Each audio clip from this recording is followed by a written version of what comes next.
Hello friends, welcome back to my channel English Literature I Read for You and I'm your English Literature reader Najma Nadeem Khan. तो आज अपनी इस video में हम बात करने वाले हैं निसिम इज़िकील की एक खूबसूरत पोएम जिसका नाम है night of the scorpion. Night of the scorpion, scorpion जैसे कि हम जानते हैं बिच्छू को कहा जाता है। बिच्छू की रात यानी कैसी रात जिसमें कि एक इंसिडेंट को डिस्क्राइब किया गया है पोइट के द्वारा। ये एक नैरेटिव पोएम है जिसमें कि एक इंसिडेंट को, एक घटना को बताया गया है, उसको एक्सप्लेन किया गया है। तो कुछ इंपॉर्टेंट फैक्ट्स देख लेते हैं इस पोएम के। इसे 1965 में पब्लिश कराया गया था उनके कलेक्शन में, जिसका नाम है द एग्जैक्ट नेम। तो याद रखिएगा। तो इस पोएम की कोई भी जो है राइम स्कीम नहीं है, इसे फ्री वर्स में लिखा गया है। 8 स्टेंजा की ये पोएम है, 8 स्टेंजाज हैं। तो चलिए बढ़ते हैं आगे। इसमें एक इंसिडेंट को बता रहे हैं पोइट कि कैसे एक तूफ़ानी बारिश की रात है और बहुत तेज़ बारिश हो रही है, लगातार काफ़ी घंटे हो चुके हैं बारिश होते हुए, और एक जो स्कॉर्पियन है उसने उनकी मदर को स्टंग कर लिया है, मतलब डंक मार लिया है, और जो आस पड़ोस के लोग हैं वो इकट्ठा हो जाते हैं। तो ये एक प्योर इंडियन पोएम है जिसमें कि इंडियन थॉट्स को, इंडियन सुपरस्टिशंस को, कैसे यहाँ के जो लोग हैं वो हर छोटी सी चीज़ को कैसे एक अंधविश्वास के साथ जोड़ देते हैं, पुनर्जन्म के साथ, आगे की चीज़ों के साथ जोड़ देते हैं एक। तो यहाँ ये बहुत ही सोचने वाली बात है कि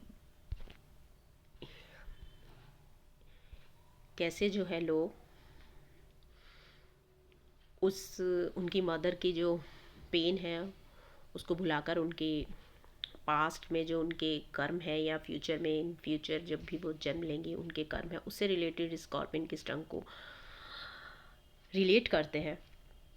तो यहाँ जो है निसिम इज़िकील ने, जो कि एक ज्यूइश पोइट थे, बहुत ही गहराई से जो है इंडियननेस को, इंडियन पीपल की थॉट्स को, कैसे चीज़ों को समझते हैं, कैसे वो किसी भी बात को लेते हैं, उस चीज़ को बहुत अच्छे से एक्सप्लेन किया है। I remember the night my mother was stung by a scorpion. Poet कहते हैं मुझे वो रात अच्छे से याद है जब मेरी माँ को एक स्कॉर्पियन ने काट लिया, डंक मार दिया। अब वो रात कैसी थी वो उसको बताते हैं। 10 आवर्स ऑफ स्टेडी रेन, लगातार बारिश होते हुए कितने घंटे हो चुके हैं, 10 घंटे हो चुके हैं, और बहुत तेज़ बारिश हो रही है। Had driven him to crawl beneath a sack of rice। अब ये जो स्कॉर्पियन है, लगातार 10 घंटे से बारिश हो रही है, तो ऑब्वियसली ये जहाँ रहता होगा, जहाँ भी इसका बिल होगा, जहाँ भी ये रहता होगा, तो वहाँ से ये क्रॉल करता हुआ यानी रेंगता हुआ ये उस जगह को छोड़ चुका है। और कहाँ आके बैठ चुका है, सैक ऑफ राइस यानी चावल की जो बोरी है उसके नीचे ये आकर बैठ चुका है। वहीं इसने आने कांटेक्ट में मदर के आने के बाद उनको स्टंग किया। पार्टिंग विद हिज पॉइजन, यानी यहाँ उसने अपना पॉइजन छोड़ दिया, यानी मदर के साथ जैसे ही उसकी भिड़ंत होती है या काउंटर होता है तो वो उसको पॉइजनस अटैक कर देता है। Flash of diabolic tail in the dark room, he risks the rain again. और वो क्या करता है, उसका जो डंक होता है वो उसको छोड़कर डार्क रूम में कहीं खो जाता है और दोबारा से जो है वो बारिश में ही रिस्क लेता है, चला जाता है, यानी कि अब वो वापस से बारिश में चला गया है जहाँ पर वो था पहले।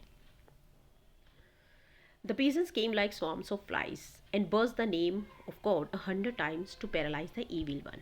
अब क्या होता है, जैसे ही ये खबर फैलती है कि ऐसे ऐसे जो है पॉइट की मदर को जो है एक अटैक हो गया है, पॉइजनस अटैक, और स्कॉर्पियन ने किया है, तो आसपास के जो लोग हैं, फार्मर हैं, पीजेंट्स हैं, वो ऐसे आ जाते हैं जैसे मक्खियों के झुंड इकट्ठे हो जाते हैं, यानी इतने सारे लोग आस पड़ोस के इकट्ठे हो जाते हैं उनके आसपास। एंड बर्स the name of God 100 times to paralyse the evil one. और वो ऐसे परमात्मा का नाम रटने लगते हैं कि ये जो अटैक हुआ है, ये जो इसको जो है सुपरस्टिशियस मानते हैं, और वो इसके बारे में बातें करने लगते हैं और कहते हैं कि ये जो ईविल ने अटैक किया है, काश परमात्मा उसको पैरालाइज कर दे जिसने काटा है इन्हें। With candles and with lanterns throwing giant scorpion shadows on the mud baked walls। यहाँ पर पॉइंट कहते हैं कि वो जो उनके नेबर्स हैं, पीजन्स हैं, फार्मर्स हैं, वो काफ़ी संख्या में वहाँ पर उनके घर पर इकट्ठा हो जाते हैं उनकी मदर के आसपास, और उनके हाथों में क्या है, कैंडल्स हैं, लैंटर्न्स हैं, यानी रोशनी के लिए वो अपने साथ लेकर आते हैं। और उनकी इन कैंडल्स और लैंटर्न्स की जो परछाई है वो मड बेक यानी झोपड़ी की जो कीचड़ नुमा दीवारें हैं उन पर, कीचड़ से बनी होती हैं, गारा लिपा होता है, तो इस तरीके से बनाई जाती हैं झोपड़ी की दीवारें, कच्ची दीवारें होती हैं। तो उस पर जो है वो कैसी आकृतियाँ बन रही हैं, परछाई स्कॉर्पियन की, वो भी बड़े एक जॉइंट स्कॉर्पियन की आकृतियाँ लग रही हैं। दे सर्च फॉर हिम, और वो सब उस स्कॉर्पियन को ढूंढना स्टार्ट कर देते हैं अपनी लैंटर्न्स और कैंडल्स की रोशनी में। ही वॉज नॉट फाइंड, पर वो फिर भी उसको नहीं ढूंढ पाते क्योंकि वो जा चुका है। दे क्लिक देयर टर्न्स, और वे अपनी ज़बानों से, अपनी टंग से ऐसी आवाज़ें निकालते हैं जिसके शोर से वो सोचते हैं कि वो बाहर आ जाएगा। With every moment that scorpion made his poison moved in mother's blood, they said. अब वो क्या कहना स्टार्ट करते हैं, तो वो जो लोग हैं वो क्या कहते हैं, वो कहते हैं कि जैसे जैसे ये जो स्कॉर्पियन आगे बढ़ेगा, यानी जैसे जैसे ये मूव करेगा, आगे बढ़ेगा, वो जो उसका पॉइजन है वो भी मदर के जो ब्लड में बढ़ने लगेगा, यानी उसकी जो जहर है वो बढ़ता चला जाएगा और पेन बढ़ती चली जाएगी। मे ही सिट स्टिल, दे सेड, वो कहते हैं काश ऐसा हो कि वो एक जगह बैठ जाए, हिले ना, आगे ना बढ़े। May the sins of your previous birth be burn away tonight, they said. वो यहाँ तक कहते हैं कि शायद तुमने पिछले जन्म में कुछ पाप किए होंगे जिसकी वजह से इसने तुम्हें डंक मारा है, और भगवान करे कि अब जो इस डंक से तुम्हारे जो पिछले पाप हैं वो धुल जाए, इस जहर से जो है तुम्हारा पिछला जो गुनाह है वो ख़त्म हो जाए। May your suffering decrease the misfortunes of your next birth. अब ये जो वो कहते हैं, दे सेड, वो कहते हैं कि काश ऐसा हो कि अब जो तुम तकलीफ़ सह रही हो, वो तकलीफ़ तुम्हारे आने वाले फ्यूचर में जब तुम जन्म लोगी उस तकलीफ़ों को कम कर दे, यानी कि हिसाब अब बराबर हो चुका है, तुम जो ये तकलीफ़ सह रही हो वो आने वाले जन्म की तुम्हारी सब तकलीफ़ों को ख़त्म कर दे। वो ऐसी आशा करते हैं। देखिए कैसे सुपरस्टिशंस है। तो वो ये जितनी तरह के लोग होते हैं उतनी तरह की बातें होती हैं। May the sum of all evil balance in the unreal world. हाँ, वो कहते हैं कि जितनी भी बुराइयां हैं जो तुमसे हुई हैं, तुम गुनाह तुमसे हुए हैं, वो सब कुछ इस ये जो अनरियल वर्ल्ड है, ये जो सच झूठा संसार है, इसमें ख़त्म हो जाए वक्त के साथ। जो तुम्हारी तकलीफ़ है इस जहर के साथ, अब तुम्हें जो भी तकलीफ़ अब मिल रही है आगे ना मिले। Against the sum of good become diminished by your pain, और तुम्हें जो है जो भी अच्छा कुछ मिलना है वो मिल जाए, और तुम्हारी जो तकलीफ़ है जो तुम्हें मिल रही है उससे जो तुम्हारी जो बुराइयां हैं वो ख़त्म हो जाए। May the poison purify your flesh, और ये जो पॉइजन तुम्हारे खून में बह रहा है इस टाइम, उससे क्या हो, तुम्हारा जो शरीर है वो पवित्र हो जाए, तुम्हारी डिज़ायर से, योर स्पिरिट ऑफ एम्बिशन, यानी कि तुम्हें बिल्कुल प्योर बना दे ये, और तुम एम्बिशन से, डिज़ायर से पाक हो जाओ, तुम मतलब वो कहते हैं ना मोह माया से तुम्हें मुक्ति मिले, वो इस तरह की बातें करने लगते हैं। They said and they set around on the floor with my mother in the centre. अब वो कहते हैं कि मेरी माँ सेंटर में बैठी हुई थी और वो सब उनके आसपास बैठ गए, ज़मीन पर ही, फ्लोर पर ही।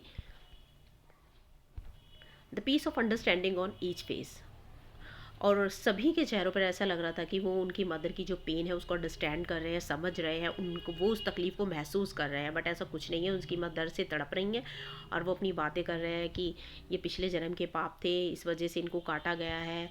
तो वो परमात्मा से प्रार्थना करते हैं कि अब इनको आगे कोई तकलीफ़ ना हो, और ये जो जहर है ये इनके प्योर ब्लड को, इन डिज़ायर से, एम्बिशन से प्योर कर दे।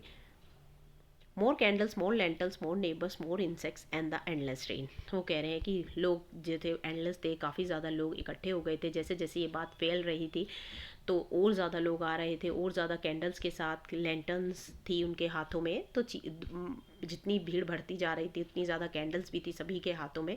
बहुत ज़्यादा नेबर्स इकट्ठा हो गए थे, और बहुत ज़्यादा जो है बारिश की वजह से इंसेक्ट्स भी निकल निकल कर आ रहे थे। कीड़े मकोड़े, आपने देखा होगा कि जैसे रेनी सीज़न में काफ़ी ज़्यादा जो है बाहर आ जाते हैं, एंडलेस रेन, और बारिश भी जो है रुकने का नाम नहीं ले रही थी। कंटिन्यूसली जो 10 आवर्स हो चुके थे। My mother twisted through and through groaning on a mat, और मेरी माँ जो है, ट्विस्टेड कहता है ना इंसान दर्द में तड़पता है, तो वो कह रहे हैं कि मेरी माँ जो है दर्द से इतनी बुरी तरह तड़प रही थी मैट पर, और लोग अपनी बातें बनाए जा रहे थे। माई फादर सेप्टिक रेशनलिस्ट, अब वो अपने पिता के बारे में बात करते हैं। वो कहते हैं मेरे पिता क्या हैं, थोड़े सन की हैं, वो सुपरस्टिशंस में बिलीव नहीं करते हैं, वो काफ़ी रेशनलिस्ट है, चीज़ों को देखते हैं, समझते हैं, साइंटिफिक थॉट के पर्सन है, trying every Karsan blessing.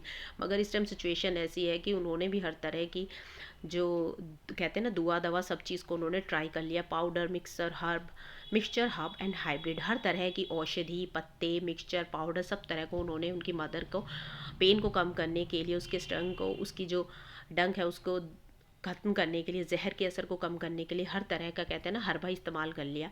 He even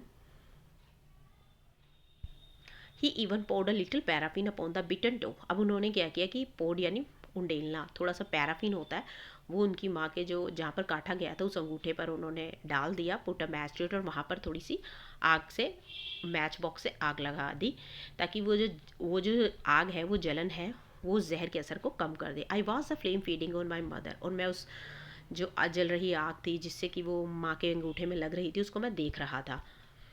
I was a holy man, holy man यहाँ पर पंडित को कहा गया, मैंने उस पंडित को भी देखा जो कि कुछ राइट्स कर रहा था, रिचुअल कर रहा था, to tame the poison with an incantation. Incantation यानी कोई मंत्र पढ़ रहा था ताकि जो है उस पॉइजन के असर को कम किया जा सके, इसके लिए वो रिचुअल राइट्स वगैरह कर रहा था, कुछ मंत्र जाप कर पढ़ रहा था। After 20 hours it loss is sting. अब देखिए जहर का असर कब तक रहा कि 20 घंटे के बाद ये जो स्टिंग था यानी ये जो डंक था इसने अपना असर ख़त्म किया, यानी कंटिन्यूसली उसकी मदर जो है दर्द में 20 घंटे तड़पती रही।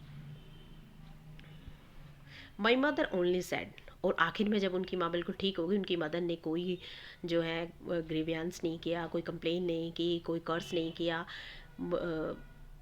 परमात्मा से कोई शिकायत नहीं की, उन्होंने सिर्फ यही कहा थैंक गॉड। उन्होंने परमात्मा का शुक्रिया अदा किया, the scorpion picked on me, कि स्कॉर्पियन ने उनको काटा। देखिए एक माँ की जो ममता है, उसका प्यार है अपनी औलाद के लिए, अपने बच्चों के लिए, वो कितना ज़्यादा है। और ये एक प्योर इंडियन थिंग है कि इंडियन मदर्स जो हैं वो माँ जो है वो ममता से भरी हुई होती है, और वो कोई भी प्रॉब्लम आए तो वो ये चीज़ सोच कर सब्र कर लेती है, खुश हो जाती है कि चलिए इस प्रॉब्लम ने या इस स्कॉर्पियन ने उसको काटा है एंड स्पेयर्ड माई चिल्ड्रन, और उसके बच्चों को नहीं काटा, क्योंकि वो अपनी तकलीफ सह सकती है परंतु अपने बच्चों की तकलीफ नहीं सह सकती। तो इन चीज़ों को बहुत ही खूबसूरती के साथ निसिम एज़ेकिएल ने इस पोएम में एक्सप्लेन किया, डिस्क्राइब किया है।